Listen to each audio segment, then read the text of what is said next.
Hello students, कैसे हैं आप सब। तो पिछले वीडियो के अंदर हमने कंप्लीट डिस्कशन किया था एडिशन रिएक्शन है वो क्या है। अगर आपने अभी तक वो वीडियो नहीं देखा है तो ऊपर आई बटन पे लिंक है, वहां से जाकर के आप उस वीडियो को देख सकते हैं। आज के वीडियो के अंदर हम सब्स्टिट्यूशन रिएक्शन को स्टडी करेंगे, जितना आपके 10th सीबीएसई और 10th एनटीएससी सिलेबस के लिए है। तो स्टार्ट करते हैं। सबसे पहले जो सब्स्टिट्यूशन रिएक्शन है वो सेम आपकी जो आपने फर्स्ट चैप्टर में जो आपने पढ़ी थी डिस्प्लेसमेंट रिएक्शन, उसकी तरह से ही है। कैसे, देखिए यहां पे हमारे पास कोई भी एक सब्सटेंस है ए बी, और यहां पे कोई एक तीसरा सब्सटेंस आता है सी, मतलब कोई तीसरा एक एटम आता है, कोई तीसरा एक मॉलिक्यूल आता है, और ये मोर रिएक्टिव होने की वजह से बी को अपनी जगह से क्या कर देता है, डिस्प्लेस कर देता है, और प्रोडक्ट है वो कुछ इस तरह से बना देता है आपके पास ए सी प्लस बी। मतलब अगर डायरेक्टली कहें तो सी है वो बी की जगह पे जाके बैठ जाता है और बी को अपनी जगह से बाहर निकाल देता है। ये जो रिएक्शन थी, इस तरह की जो रिएक्शन थी, उसको आप क्या बोलते हैं, डिस्प्लेसमेंट रिएक्शन बोलते हैं। ओके, उसको आप क्या बोलते हैं, डिस्प्लेसमेंट रिएक्शन। अब यहां पे सेम इस डिस्प्लेसमेंट रिएक्शन की तरह से ही कार्बन के लिए आपकी है सब्स्टिट्यूशन रिएक्शन। वैसे भी सब्स्टिट्यूट का मतलब क्या होता है, यहां पे किसी का रिमूवल होगा, किसी को घटाया जाएगा, किसी को कम किया जाएगा। तो डिस्प्लेसमेंट रिएक्शन की तरह से ही यहां पे जो आपकी सब्स्टिट्यूशन रिएक्शन है उसमें क्या होता है कि जब एक कोई कार्बन कंपाउंड आपके पास होता है, सैचुरेटेड कार्बन कंपाउंड, क्योंकि अनसैचुरेटेड में तो पहले से ही देखिए क्या होते हैं, डबल बॉन्ड और ट्रिपल बॉन्ड प्रेजेंट होते हैं कार्बन कार्बन के बीच, तो ये वैसे ही बहुत ज्यादा आपके पास स्ट्रोंग हो जाते हैं थोड़े से, तो इन बॉन्ड को तोड़ने के लिए ज्यादा एनर्जी की रिक्वायरमेंट होती है, तो अनसैचुरेटेड में ये रिएक्शन आपको दिखाई नहीं देगी। लेकिन जो सैचुरेटेड हाइड्रोकार्बन है, जैसे कार्बन की जो लॉन्ग चेन है उसमें सारे सिंगल बॉन्ड होते हैं, हम पढ़ चुके हैं, उनको सैचुरेटेड हाइड्रोकार्बन कहा जाता है। तो इनमें ये वाली जो रिएक्शन है सब्स्टिट्यूशन रिएक्शन, वो आपको देखने को मिलती है। तो कैसे ये सब्स्टिट्यूशन रिएक्शन होगी कि कोई भी एक कार्बन कंपाउंड जो कि सैचुरेटेड है उसके अंदर आकर के कोई दूसरा एक एटम, ग्रुप ऑफ मॉलिक्यूल्स, कुछ यहाँ पे एक पार्ट को, कुछ यहाँ पे कंपाउंड का कोई एक एटम डिस्प्लेस कर देगा, हटा देगा, और खुद उसकी जगह पे आकर के जुड़ जाएगा। मतलब डिस्प्लेसमेंट के जैसा ही है। ऐसे रिएक्शन को हम बोल देंगे सब्स्टिट्यूशन रिएक्शन। तो यहाँ पे जो आपकी बुक के अंदर सब्स्टिट्यूशन रिएक्शन है वो नॉर्मली दी गई है, वो इस तरह से है। यहाँ पे लिया गया है मेथेन CH4 प्लस क्लोरीन, मतलब क्लोरीनेशन कर रहे हैं मेथेन का, आप कह सकते हैं। और यहाँ पे बन जाता है ये किसकी प्रेजेंस में, सनलाइट की प्रेजेंस में। यहाँ पे आ जाएगी आपकी सनलाइट, तो सनलाइट की प्रेजेंस में ये रिएक्शन होती है, और यहाँ पे क्या हो जाता है, आपका बन जाता है CHCl3, और साथ में HCl को बाहर निकाल दिया जाता है। ये जो आपके पास बना है इसको कहते हैं क्लोरोफॉर्म। तो सिंपली इस तरह से आपकी बुक के अंदर इस रिएक्शन को दिया गया है, लेकिन इतने सिंपल वे के अंदर ये रिएक्शन है वो नहीं होती है। हम इसको स्टेप बाय स्टेप समझेंगे। देखिए सबसे पहले यहाँ पे आप देख पा रहे हैं CH4, ये क्या होता है, मेथेन। तो हम यहाँ पे लेंगे, ये पहला स्टेप है। देखिए तो यहाँ पे हमने लिया मेथेन, ये हाइड्रोजन हो गया, ये हाइड्रोजन हो गया, ये हाइड्रोजन हो गया, और हमारा ये हाइड्रोजन हो गया। ठीक है, ये मेथेन है CH4। ठीक है, साथ में हमने क्लोरीन को ऐड किया, तो Cl2 को मैं इस तरह से लिख सकता हूं Cl एंड Cl, तो ये Cl2 हो गया। एक ही बात है भाई, Cl2 लिख दो, या दो क्लोरीन तो है ही अभी भी हमारे पास। और प्रेजेंस किसकी होगी, प्रेजेंस सनलाइट की ही रहेगी। ठीक है, अच्छा यहां पे देखिए क्या होगा, सनलाइट की प्रेजेंस में इसका सब्स्टिट्यूशन हो जाएगा, मतलब ये वाला जो बॉन्ड है वो यहां से टूटेगा, और ये क्लोरीन है वो एक आएगा और यहां पे इस हाइड्रोजन के साथ निकल जाएगा। ठीक है, एक क्लोरीन जो बचेगा वो आकर के यहाँ पे ऐड हो जाएगा। तो कैसे हो जाएगा, देखिए ये हाइड्रोजन है, ये कार्बन है, फिर ये हाइड्रोजन है, और फिर ये हाइड्रोजन है, और यहाँ पे क्लोरीन आके जुड़ गया। देख सकते हैं हाइड्रोजन यहाँ से हट गया और एक क्लोरीन यहाँ पे आके जुड़ गया, मतलब हाइड्रोजन को डिस्प्लेस कर दिया। इसलिए मैंने कहा था कि डिस्प्लेसमेंट की तरह से ये रिएक्शन होती है। अच्छा, फिर यहाँ पे देखिए HCl है वो बाहर निकल जाएगा, ये हाइड्रोक्लोरिक एसिड बाहर निकल गया। ये आपके पास क्या बन गया है, इसको बोलेंगे क्लोरोमेथेन। भाई मेथेन तो है ही CH4, इसको ऐसे लिख सकते हो ना, देखिए CH3Cl, ये आपके पास क्या बन गया, क्लोरोमेथेन।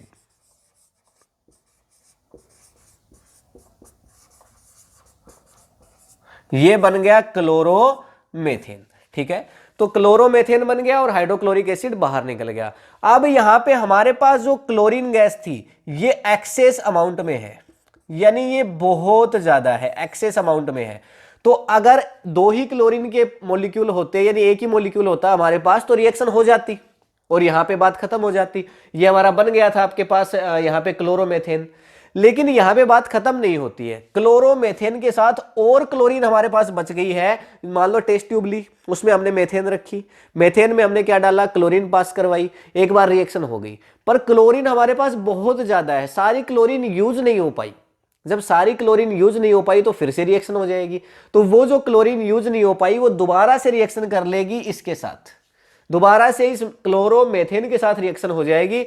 तो यहां पे अब क्या होगा, देखिए इसको रफ करूंगा मैं, तो यहां से आप इसको एक बार स्क्रीनशॉट ले सकते हैं। फर्स्ट स्टेप में हमारे पास बन गया था, देखिए CH3Cl, ये हमारे पास बन गया था। लेकिन हम कह रहे हैं क्लोरीन बहुत ज्यादा है हमारे पास, तो ये हमने फिर से रख दिया Cl2, फिर से रिएक्शन हो जाएगी। जब फिर से रिएक्शन होगी तो यहां पे क्या होगा, एक और हाइड्रोजन हट जाएगा। जब एक और हाइड्रोजन हटेगा यहां से, तो यहां पे क्या आ जाएगा, और सनलाइट की प्रेजेंस तो रहेगी हमारे पास। ओके, सनलाइट की प्रेजेंस रहेगी और यहां पे क्लोरीन हट जाएगा दोबारा से और एक और क्लोरीन आकर के ऐड हो जाएगा। तो ये हो जाएगा आपके पास CH2 और Cl2 और साथ में HCl है वो बन जाएगा।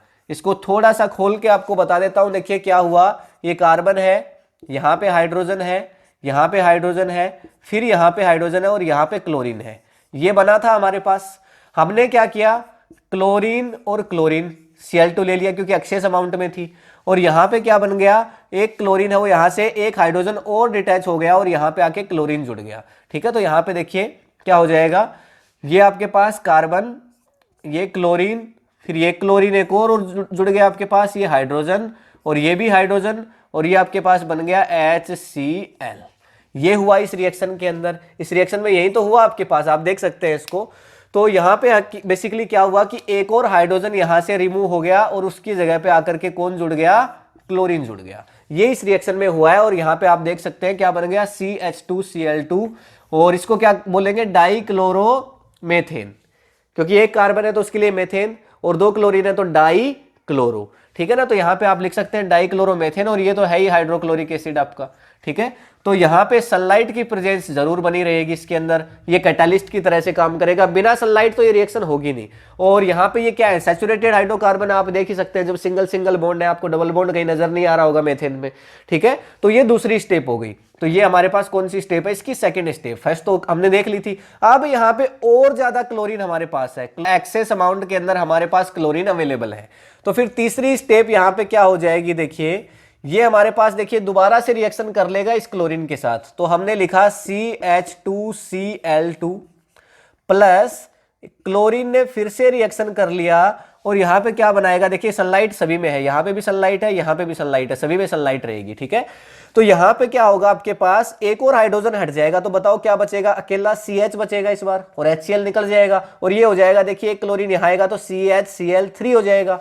तो ये हो गया आपके पास CHCl3 और प्लस यहां पे HCl है वो बाहर निकल गया। ठीक है, सिंपली क्या हुआ, एक और हाइड्रोजन है वो हट गया, यानी फिर से इसका सब्स्टिट्यूशन हो गया। ठीक, एक और हाइड्रोजन की कमी आई, देखो यहां पे CH2 था, यहां पे केवल क्या बचा, CH। ठीक इसी तरह से एक और हाइड्रोजन यहां से हट गया होगा और एक और क्लोरीन यहां पे आकर के अटैच हो गया होगा इसमें, तो यहां पे CHCl3। और ये जो आप देख पा रहे हैं डायरेक्टली इसी तरह से आपकी बुक के अंदर दिया गया है, सनलाइट यहां पे आ जाएगी आपकी, ये कैटालिस्ट है। ठीक है, और इस रिएक्शन को ठीक इसी तरह से आपकी बुक में दिया गया है। तो यहां पे सीधा डायरेक्टली लिखा हुआ था मेथेन वहां पे, लेकिन हमने ये बनाया तो ओपन करके इस रिएक्शन को पूरी तरह से स्टेप बाय स्टेप हम इसको देख रहे हैं। इसका नेम क्या लिख सकते हैं आपका, ट्राइक्लोरोमेथेन। यहां पे ये डाइक्लोरोमेथेन था, ये क्या हो जाएगा, देखिए ट्राई क्लोरो मेथेन। ये हो गया ट्राइक्लोरोमेथेन। साथ ही इसका एक और नेम भी है आपके पास, जिसको आप क्या बोलते हैं, क्लोरोफॉर्म। ठीक है, इसको क्लोरोफॉर्म के नाम से भी यहां पे बुलाया जाता है। आपने यहाँ पे देखा होगा कि जब चोरी वगैरह लोग करते हैं तो क्या करते हैं, एक रुमाल होता है, हैंकी के अंदर थोड़ा सा कुछ डालते हैं और सुंघा देते हैं उसको, यानी उसके नोज के ऊपर रख देते हैं और वो बेहोश हो जाता है कुछ समय के लिए। तो वो जो सब्सटेंस यूज होता है वो क्या होता है, आपका क्लोरोफॉर्म। पूछ भी सकते हैं कि जो आपका बेहोशी के लिए कौन सा सब्सटेंस आप यूज करते हैं, तो आप बता सकते हैं कि क्लोरोफॉर्म का यूज है वो किया जाता है। तो सिंपली ये क्लोरोफॉर्म बन जाता है। तो मेथेन का जब क्लोरीनेशन होता है, ये क्या है, क्लोरीनेशन ऑफ मेथेन चल रहा है भाई। क्लोरीन का ऐड होना क्या होता है, क्लोरीनेशन। तो मेथेन जो शुरू में हमने लिया था, फिर क्लोरीन ऐड किया तो क्लोरोमेथेन बन गया। फिर क्लोरोमेथेन में फिर से एक्सेस अमाउंट में क्लोरीन थी हमारे पास, फिर हमने दोबारा से रिएक्शन करवाई तो देखो डाइक्लोरोमेथेन बन गया। फिर डाइक्लोरोमेथेन की फिर से रिएक्शन करवा दी क्लोरीन से, तो सनलाइट की प्रेजेंस रहेगी तो यहाँ पे ट्राइक्लोरोमेथेन या फिर क्लोरोफॉर्म बन गया। ठीक है, और अब यहाँ पे एक बार और इसकी रिएक्शन हो जाएगी तो देखिए क्या हो जाएगा, एक और हाइड्रोजन अभी बचा हुआ है, देखिए एक और हाइड्रोजन बचा है। तो यहाँ पे फोर्थ स्टेप और मैं राइट डाउन कर देता हूं, क्या होगा देखिए फोर्थ स्टेप में जो हमारे पास CHCl3 है, ये हमने लिया CHCl3 और प्लस ये क्लोरीन की रिएक्शन मैंने फिर से करवा दी। अब इस बार देखिए क्या हो जाएगा हमारे पास, ये मैंने जगह नहीं है आगे इसलिए मैं नीचे ले रहा हूं। तो यहां पे क्या हो जाएगा, देखिए एक और हाइड्रोजन है ये भी हट जाएगा, इस बार बचेगा CCl4। ठीक है, तो ये हो जाएगा CCl4 एंड यहां पे हाइड्रोक्लोरिक एसिड है वो बाहर निकल जाएगा। देखिए तो ये जो बन गया हमारे पास, क्या बन गया, कार्बन टेट्राक्लोराइड बन गया। ठीक है, इसका नेम हम राइट डाउन कर सकते हैं, क्या हो जाएगा, कार्बन टेट्राक्लोराइड। कार्बन टेट्राक्लोराइड, ये हो गया कार्बन टेट्राक्लोराइड। ठीक है, तो कार्बन टेट्राक्लोराइड हमारे पास बन गया और इसको यहां पे और भी एक नेम से बुलाया जाता है, इसको कहा जाता है पायरीन। इसको पायरीन नेम से भी बुलाया जाता है, देखिए पायरीन। तो ये है हमारे पास पायरीन। तो पायरीन है वो किसका दूसरा नेम है, कार्बन टेट्राक्लोराइड यानी CCl4। ठीक है, CCl4 इसका कार्बन टेट्राक्लोराइड का एक और नेम है पायरीन। इसको पायरीन क्यों कहा जाता है, यहां पे पायर से तो मतलब है फायर और यहां पे इन के लिए एक्सटिंग्विशर, यानी यहां पे आग बुझाने के अंदर भी कार्बन टेट्राक्लोराइड का यूज है वो लिया जाता है। जब लेबोरेटरी के अंदर आग लग जाती है तो उस टाइम यहां पे कार्बन टेट्राक्लोराइड का यूज करते हैं, इसीलिए इसको पायरीन भी कहा जाता है। ये कुछ इंपॉर्टेंट बातें थी, आपसे पूछी जा सकती है। अगर आपसे पूछा जाता है कि लेबोरेटरी के अंदर यहाँ पे आग लग गई है किसी भी रीजन से, तो आप यहाँ पे किसका यूज कर सकते हैं, तो आप बताएंगे कि हम पायरीन का यूज कर सकते हैं। हो सकता है उसमें आपको ऑप्शन मिल जाए पायरीन, ठीक है, या फिर कार्बन टेट्राक्लोराइड मिल जाए, तो ये भी आप इसमें बता सकते हैं। ये सिंपली आपकी सब्स्टिट्यूशन रिएक्शन थी। मैंने आपको बताया क्या हुआ, सबसे पहले यहां पे आपके पास कोई भी एक कार्बन कंपाउंड है, सैचुरेटेड है, जिसमें सारे सिंगल बॉन्ड है। हमने एक एटम और मॉलिक्यूल की हेल्प से किसी एक हाइड्रोजन को डिस्प्लेस करवा दिया और वो आकर के उसकी जगह पे बैठ गया। ऐसी रिएक्शन को हम क्या बोल रहे हैं, सब्स्टिट्यूशन रिएक्शन। ये ठीक डिस्प्लेसमेंट रिएक्शन की तरह से ही है।